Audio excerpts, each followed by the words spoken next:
Radio চালায় দিছি পরে রাত 3টা বাজে একটা গান আইছে রেডিওর ভিতরে গানটা হইলো ওই কানায় কানায় মিলছে মেলা কানায় কানায় মিলছে মেলা সাধুর মাঝে গন্ডগোল ভিতরে তার ইবলিশ শয়তান মুখে তাহার সুন্দর বল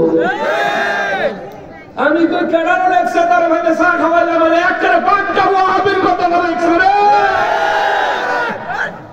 ভিতরে ইবলিশ শয়তান মুখে কি সুন্দর কথা শিরক বিদআত উৎখাত করতে হবে চোরের গোষ্ঠী মুর্শিদপুরে মাজার নাই মুর্শিদপুরে শিরক নাই মসজিদ ছিল আগুন দিছো কুরআন ছিল জ্বালায়া দিছো গরু ছিল চুরি করছো মহিষ ছিল চুরি করছো তরকারি চুরি করছো নির্লজ্জ কচু গাছ ফাঁসি দিয়া মার তাকবীর রিসালাত ওলি আল্লাহর দুশমনেরা আহলে সুন্নাত ওয়াল জামাত জিন্দাবাদ জিন্দাবাদ আপনারা তো জানেন না মুর্শিদপুর যে দরবারটা ভাঙছে একটা সাধারণ মানুষের কবর নাই দরবারের ভিতরে মাজার তো দূরে থাকে কোনো কবরই নাই অনেক বড় এরিয়া ৭৬ একর এলাকা ৭৫-৭৬ একর এলাকা বিশাল বড় এরিয়া মাছের পুকুর ছিল সেখান থেকে মাছ চুরি করছে গাছ কেটে ফেলেছে জুমা মসজিদের ভিতরে আগুন জ্বালিয়ে দিচ্ছে হ্যাঁ এগুলি মানুষ তারা বলে ইয়া করে শিরক বিদআত উৎখাত করে শিরক বিদআত উৎখাত করে আমরা শুরু করছে রাত 3টা বাজে বুঝছেন নি একটা বাস্তব কথা কই এই ওয়াহাবিরাদের কথা সুরটা হইতে কোন বড় খারাপ হইলো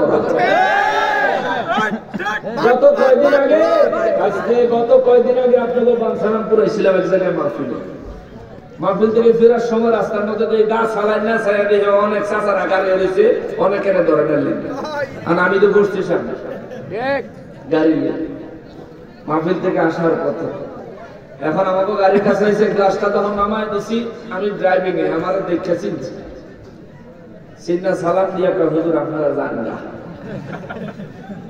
আমি লগে লগে মনে হচ্ছে হারে ওই শেরপুরের ওয়াহাবিদের তেলে এই ডাহাইতে অনেক ভালো শেরপুরের ওয়াহাবিদের তেলে ব্রাহ্মণবাড়িয়ার ডাহাইতে অনেক ভালো আরে ডাহাইতে হুজুর সিনে ঈমান আছে এটার ঈমান নাই রে গরু মোষ চুরি করে আবার এরা মসজিদও পরে জুমার নামাজ পড়াইছে যে মুসল্লিরা এক অফিসে নামাজ পড়ছে চিন্তা করেন ইমাম হলো চোর এবার মুসল্লির কত দুর্ভাগ্য চিন্তা করেন তারা তার দোষ দেওয়া যেত না নামাজ তো বরং লাগবে দোষ নাই কিন্তু তারা নসিবটা কত খারাপ তারা একটা ইমাম রাখছে মাস শেষে বেতন দেয় ইমাম সাহেব সুযোগ পাইলে আরেকজনের গরু চুরি করে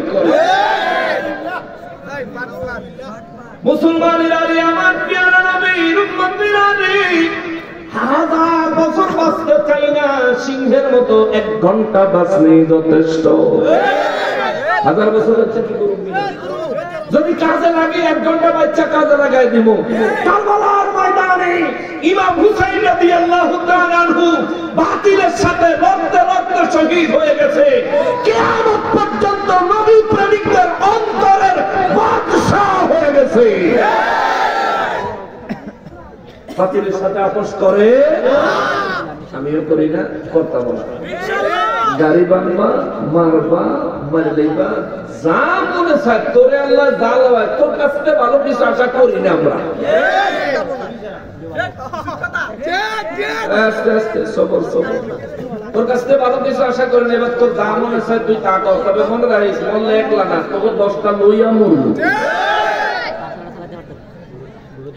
মুসলমানেরা আমার প্রিয় নবীর উম্মতেরা রাষ্ট্রের পরিস্থিতি সম্পর্কে সবারই মোটামুটি ধারণা আছে আইনের অবস্থা কি গরম না নরম আইনের অবস্থা বর্তমানে কি কথা কান্নাকা নরম এই নরমের মধ্যে আপনার ভূমিকা কি হবে আপনার অধিকার আপনাকে আদায় করতে হবে আপনার সার্বভৌমত্ব আপনাকে রক্ষা করতে হবে আপনি নিজের প্রয়োজনে আত্মরক্ষার জন্য যা যা ব্যবস্থা নেওয়া দরকার ব্যবস্থা নিতে হবে আইনের কাছে সহায়তা চাইবেন আইন যদি সহায়তা না করে নিজে একা 100 হয়ে যাইতে হবে ঠিক কিনা বলো আইনের দিকে ছায়া পাইতে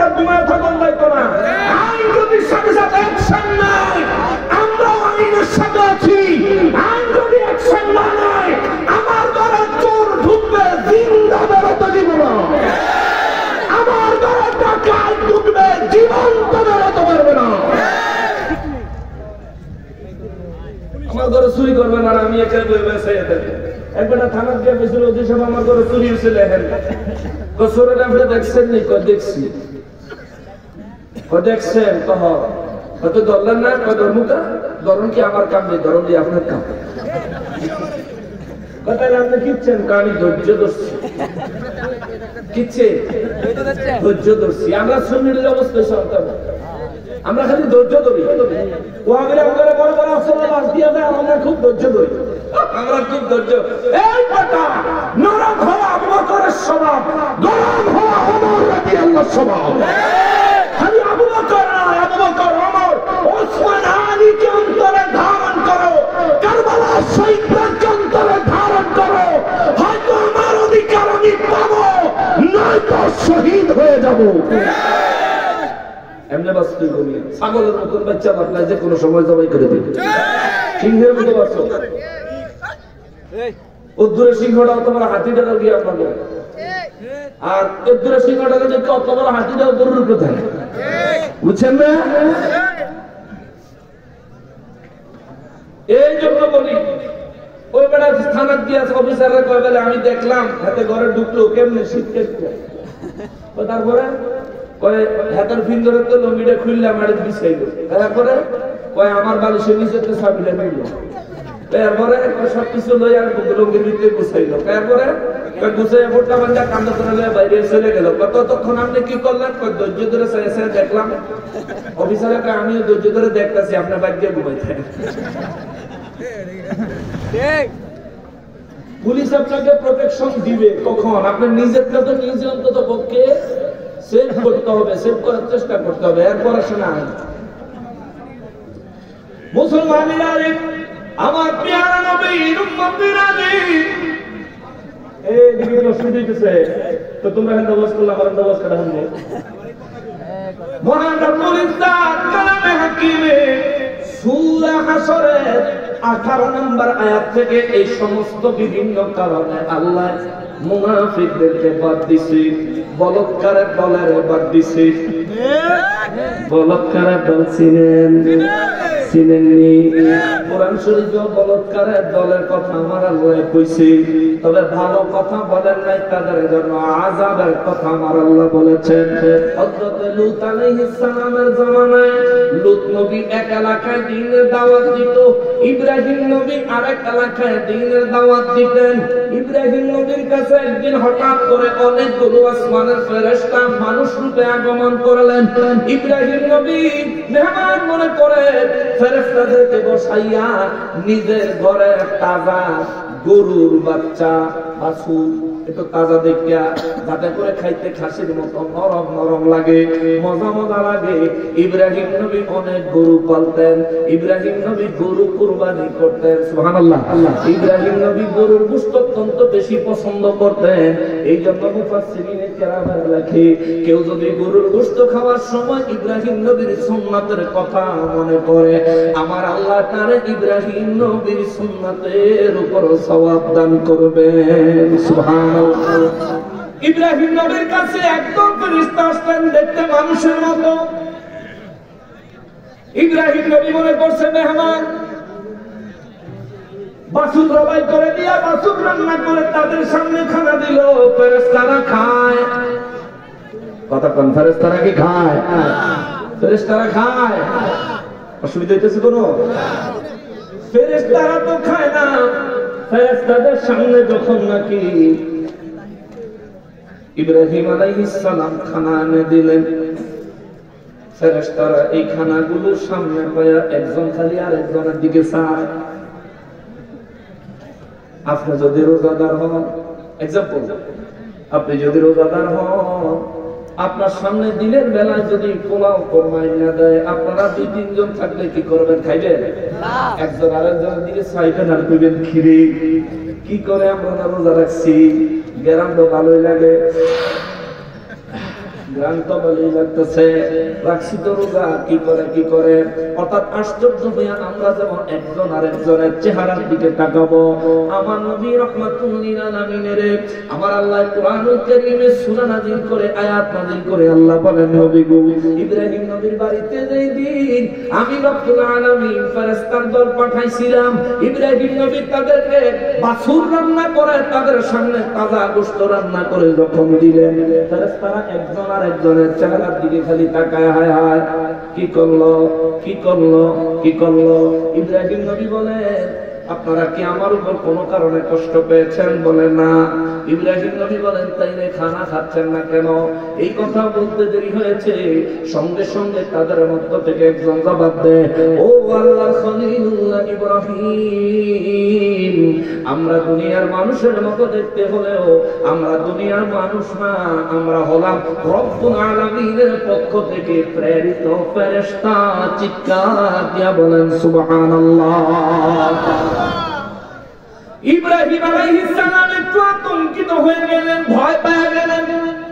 তাফসীরে এভাবে লিখছে ইব্রাহিম নবী একটু ভয় পেয়ে গেলেন। তাফসীর ইবনে কাসির থেকে বলছি ইব্রাহিম নবী ভয় পায়া একটু হাঁটো হয়ে গেলেন, চিন্তা করলেন হায় হায় আল্লাহ আমার বাড়িতে ফেরেশতা পাঠাইলো মানুষের সূরতে আমারে না জানায়া, জিবরাইল আমিন তো ওহী নিয়ে আসে খবর আগে জানায়া দেয়, কোন খবর না জানায়া আল্লাহ আমার বাড়িতে মানুষের সূরতে ফেরেশতা পাঠাইলো। ইব্রাহিম নবী একটু ভয় পেয়ে গেলেন, না জানি কোন দুঃসংবাদ। ফেরেশতাদের মধ্যে একজনে কয় আপনি চিন্তা করবেন না, ভয় পাবেন না, আপনার জন্য সুসংবাদ নিয়ে আইছি। সুবহানাল্লাহ। ইব্রাহিম নবীর বয়স তখন 120 বছর। কত? ইব্রাহিম নবীর বয়স তখন 120 বছর। ইসমাইল নবীর আম্মা জানের বয়স তখন 90 বছর।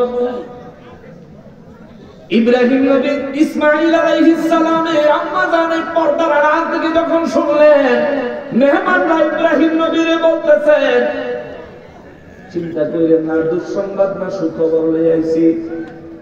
আপনার বাড়িতে ঘরের মধ্যে যদি সোফার রুমে মেহমান নিয়ে বসে গুরুত্বপূর্ণ কথাবার্তা শুরু করলে দেখবেন আমাগো মা বইনগো একটা অভ্যাস আছে, পর্দার হে কিনারে একটা কান লাগায়া দেয়। আছে না? কয়েকদিন আগে ফেসবুকে একটা ছবি দেখছি, ওই আমেরিকায় মানুষের উপর নজরদারি করে সিসি ক্যামেরা দিয়া, অন্যান্য দেশে মানুষের উপর নজরদারি করে সিসি ক্যামেরা দিয়া, আর আরেক বেড়ার বাড়ির বেড়ার সামনে আরেক বেড়ির ছবি দিছে, বেড়ি আরেক বেড়ার বাড়ির খবর কান লাগায় শুনে। বাঙালি বেলে এমনি খবর রাখে। মুসলমান রে, এটা আমাদের সমাজে বাংলাদেশের নতুন আবিষ্কার হয় নাই। আমার নবী রাহমাতুল লিল আলামিন জাহিরি ভাবে জমিনে তাশরীফ আনার আগেও ইব্রাহিম নবীর জামানায় এই আমলটা মহিলাদের মধ্যে ছিল। ইসমাঈল আলাইহিস সালামের আম্মা জান ইসমাইল নবীর আম্মা জান, ইসমাইল নবী তখনও তার মায়ের গর্ভে আসেন নাই।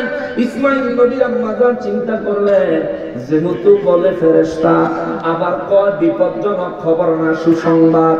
ইব্রাহিম নবীর আম্মা ইসমাইল নবীর আম্মা জান চিন্তা করেন তাইলে কি সুসংবাদ কি খবর একটু কান লাগায়া শুনি। পর্দার কিনারে কান লাগায়া দিছে, আর সঙ্গে সঙ্গে শুনে ওই ফেরেশতাদের মধ্যে একজন বলে উঠছে রব্বুল ইজ্জত আপনার জন্য সুসংবাদ পাঠাইছে। আমার আল্লাহ বলেছেন আপনাকে সুসন্তান দান করবে। সুবহানাল্লাহ। ইব্রাহিম নবীর বয়স কত? 120। মনে আছে কত? আর ইসমাইল নবীর আম্মা জানের বয়স কত? ইসমাইল নবী আগমন করবেন, ইসমাইল নবীর সুসংবাদ ইব্রাহিম নবীরে দেয়। আবার ইসমাইল নবীর আরেকজন ভাই আছে, ওই তার সুসংবাদ ফেরেশতারা তাকে দিলেন। মুসলমানেরা আমার প্যারা নবীর উম্মতেরা ফেরেশতারা সুসংবাদ যখন দিলেন, পর্দার আড়াল থেকে ইসমাইল নবীর আম্মা জানের যখন শুনলেন, ইসমাইল নবীর আম্মা জানের মুখের মধ্যে কাপড় লাগায় কয় এটি কি কয়, আমার বয়স 90, আমাকে মুরব্বীর বয়স হয়েছে 120। ওখানে ভিতরে থেকে লজ্জায় মুখের মধ্যে কাপড় লাগিয়ে দৌড়ে ভিতরে গেছে।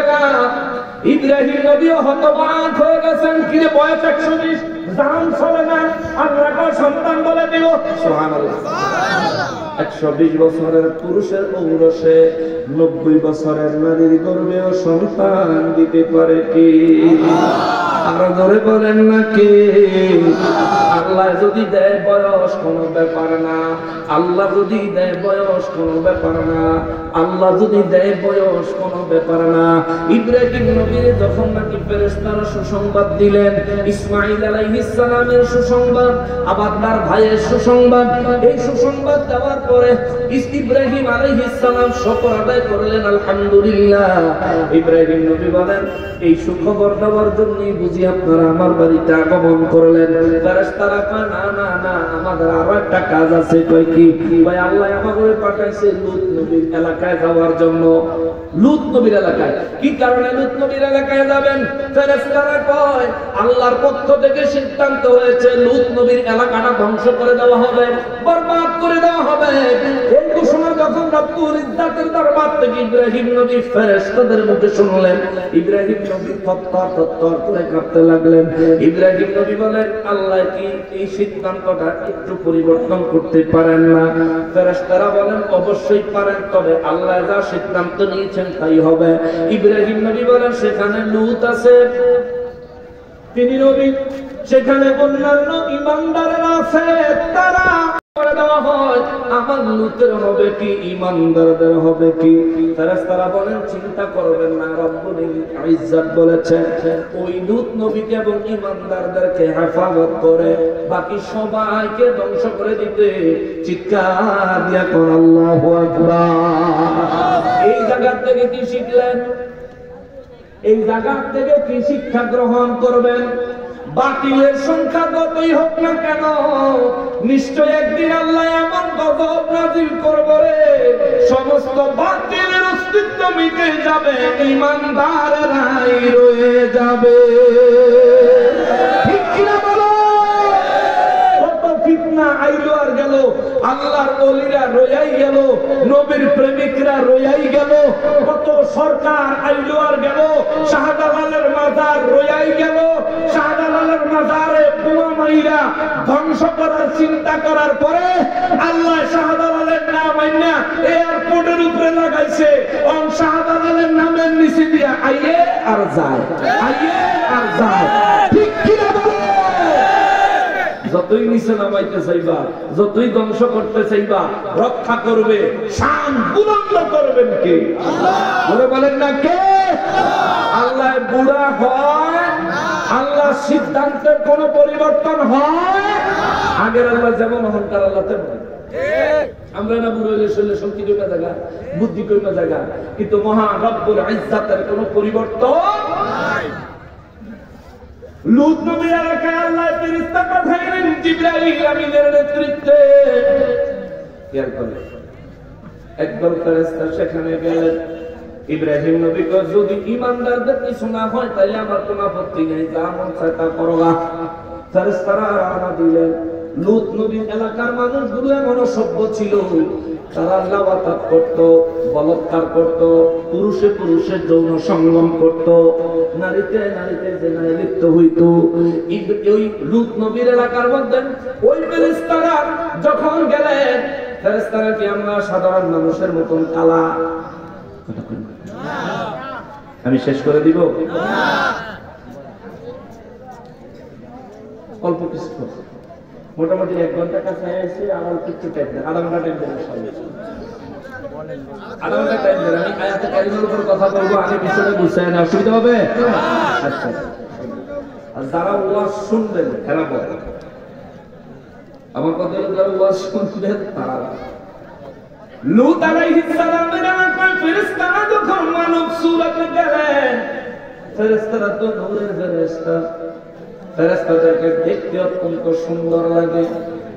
লূত নবীর এলাকার মানুষগুলো ওই বেদবেরা কালা কোরা মানুষ পাইলেই ছাড়ে না। আবার ফেরেশতা, সুন্দর ফেরেশতা যখন দেখেছে, লূত নবীর ঘরের কাছে যাইয়া ফেরেশতারা যখন সালাম দিয়েছে, লূত আলাইহিস সালাম মুদ্রা মুবারক থেকে এসে তাড়াতাড়ি দরজা খুলে দিয়েছেন। এত সুন্দর মানুষগুলো দেখে লূত নবী জিজ্ঞেস করলেন, আপনারা কারা? বলে, রব্বুল ইজ্জত আমাদেরকে পাঠাইছেন এই লূত জাতিকে ধ্বংস করার জন্য। লূত আলাইহিস সালাম তাড়াতাড়ি ভিতরে আসেন।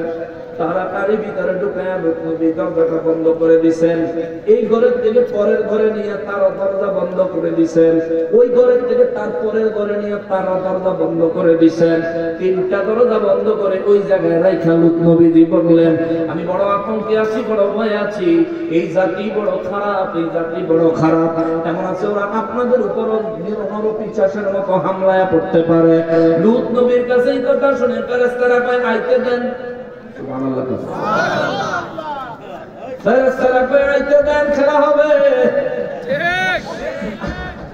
আইতে দেন, খেলা হবে। লূত নবী সঙ্গে সঙ্গে তার বিবির ডাক দিলেন। বিবির ডাকতে কয়, বিবির খবরদার কারো কাছে কিন্তু কইও না আমাদের ঘরে মেহমান আইছে। লূত নবীর বিবি ছিলেন হালকা মুনাফিক।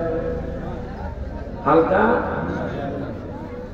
এ বেচারি করছে কি, লগে লগে কাপড়টারে দিয়া নাকটারে মোটামুটি ডাইকা, বেড়িটা তার নাক ডাকলেছিল না, নাকটারে মোটামুটি ডাইকা পিছনের দরজা দিয়া বাইরে গেছে।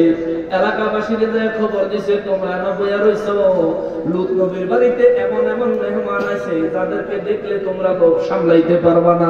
কত বড় অসভ্য! লূত আলাইহিস সালামের একটা মানুষগুলো পাগলের মতো ছুটছে, চলো যাই। লূত নবী আমাদের কাছে এটা গোপন করলো কেন, জবাব চাই। আবার লূত নবীর বাড়ির মেহমানদের উপর আক্রমণ করবে। বাড়ির সামনে যায় চিৎকার দেয়, লূত নবী আছেন নি বাড়ি? লূত আলাইহিস সালাম ভিতর থেকে বলে, আছি। বলে, দরজা খোলেন। লূত নবী কয়, কেন? ওই আমাদের একটু কাজ আছে, দরজা খোলেন। লূত নবী কয়, না, দরজা খোলা যাবে না। দরজা যদি না খোলেন, দরজা কিন্তু ভেঙে ফেলাবো।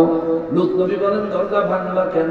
ওই আপনার বাড়িতে মেহমান আসছে, আমরা তাদের সাথে দেখা করতে চাই। লূত নবী কয়, আল্লাহর দোহাই লাগে, আল্লাহর দোহাই লাগে, তোমরা চলে যাও, চলে যাও, চলে যাও। আমার মেহমানদের সম্মানে আঘাত করো না। মেহমানরা আমার মেহমান, তাদের অপমান আমার অপমান হবে। দয়া করে এমন কিছু করো না, তোমরা চলে যাও, চলে যাও, চলে যাও। লূত নবী কি ডরে কইছে? বুঝতেছে? লূত নবী কি ডরে কইছে? লূত নবী তো চিন্তা করতেছে, না তো মানুষ না, হইলো কি ফেরেশতা। এই ফেরেশতার কাছে আইয়া ফাইদামি করলে তো সহ্য না। শেষা বন্ধ করলে তো কেউ থামাইতে পারত? তার মধ্যে উপরের অর্ডার আছে, শেষ হবে। বুঝতেছে? লূত আলাইহিস সালাম বলে, খবরদার, খবরদার, বাইরে থেকে কইতাছে আমার মেহমানদের সম্মানে আঘাত দিও না, এতে করে আমি অপমানিত হব। ভিতরে ভিতরে কইতাছে, বাবা তোরা আইস না, আইলে তোরা শেষ, আজকের খেলা এখানে ফাইনাল করে দিব। এবার ওই লূত নবীর জামানা, লূত নবীর এলাকা, ওই কাফের বেঈমানরা কয়, দরজা খোলেন, নাইলে দরজা ভেঙে ফেলবো। ফেরেশতারা সামনে আগায় কয়, লূত নবী গো আপনি পিছে যান, এইবার আমরা একটু খেলি। সুবহানাল্লাহ। লূত নবী কয়, তোমরা যখন খেলা শুরু করবে তাহলে আমরার অবস্থা হইব কি? আমার অবস্থাটা কি গো? ফেরেশতারা কয়, আল্লাহ নির্দেশ দিয়েছে আপনি আপনার ঈমানদারদেরকে লইয়া বিবি সন্তান নিয়ে বের হয়ে যান। কোন দিক দিয়ে? কয়, পিছন দিয়ে বের হয়ে যান। তবে আল্লাহর নির্দেশ হলো পিছনে ফিরে তাকাবেন না। আল্লাহর নির্দেশ নবীরা কখনো অমান্য করে? জোরে বলেন, অমান্য করে। আমাদের দেশে যারা বলাৎকার করে, শোনো তোমাদের জন্য বলি, শোনো তোমাদের জন্য বলি, কোরআনুল কারীম খুলে দেখো। এই সমস্ত আকাম করি না, কাহার ভবিষ্যৎ ভালো হয় নাই। এই সমস্ত উল্টা পাল্টা কাজ করেন না, অতীতে কাহারও কোনো ভালো হয় নাই। যুগে যুগে আল্লাহ তাদেরকে ধ্বংস করে দিয়েছেন আযাব এবং গজব দিয়ে। লূত নবীরে কইলেন, নবী গো আপনি আপনার বিবি সন্তান আর আপনার দিন গ্রহণ করেন ওয়ালাদেরকে নিয়ে বের হয়ে যান। লূত নবীর পিছনের দরজা দিয়ে বের হয়ে গেলেন। লগে লূত নবীর বউ মুনাফিকটা যেটা যায় খবর দিছে, দেখছে কে? এই কথা কর না কে? লূত নবীর বউ যায় খবর দিছে, দেখছে কে? আল্লাহ কি তাই এর উপর খুশি না নারাজ? আল্লাহ কি খুশি না নারাজ? আমাদের সমাজ ও বাড়িতে কিছু মহিলা সগল খোর আছে না নাই? জামাইর খবর নয় আরেকজনের কাছে কয়াবে আছে নাই? বান্ধবীরে কয়, বান্ধবীরে তোর জামাইটার কত আমারটা আস্তা খারা বাপের বাড়ি গেলে এমনও কিছু বিরাক্তর মহিলা আছে, আত্মীয় স্বজনের কাছে নিজের বান্ধবী টান্ধবীর কাছে গিয়া জামাইয়ের বদনাম করে, মার কাছে বাপের কাছে গিয়া জামাইয়ের বদনাম করে। ওই মহিলারে বলতে চাই, শোনেন, আমার নবী বলেছেন দুনিয়াতে যদি আল্লাহর পরে কাউকে সেজদা দেওয়ার বিধান আল্লাহ এবং আমি রাসূল করতাম, তাইলে স্বামীদের প্রতি স্ত্রীদেরকে সেজদা দেওয়ার জন্য নির্দেশ দিতাম। করে কন্যা সুবহানাল্লাহ। এত বড় সম্মানের জিনিসটারে আপনি অসম্মান করলে আপনার সম্মান বাড়ে নাই, কমছে। 3 দিন পরে এই লোকের সাথে আপনি ঝগড়া হইলে তো তোমার তোমায় কে বেড়ে তো 30 বছর আগের কথা টাইম নাই পরে ফোড়া দেয়। এত নির্লজ্জ হয়ে না, স্বামীর পিছনে গোয়েন্দাগিরি করিয়েন না, স্বামীকে অসম্মান করার রাস্তা বের করিয়েন না। যদি এমন কিছু করেন আপনার দুনিয়া